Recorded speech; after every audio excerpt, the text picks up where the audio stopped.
As someone who's getting into music producing, what are the steps that I need to take in order to not only discover my sound, but produce music that fits well for certain artists? You have to be obsessed.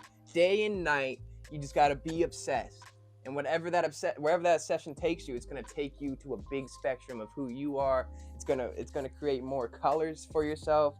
It's just be obsessed. That's really what I could say. Go more further, because I personally don't produce, but Sean gets his hands dirty. He's also a former musician. He's played Yeah. a lot of instruments.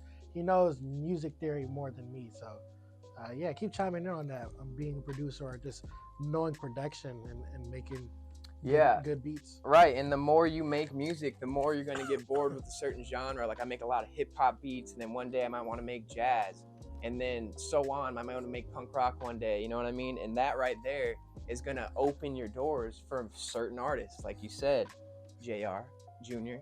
Is it Junior? But anyway, yeah, that's what I'm saying. One of those. It's the same, right? It's the same. No, it's not the same. But yeah, just be obsessed, because the more you make music, the more of a range you'll get. It's just like being a player on the field. The more positions you tackle, the more teams you can play for.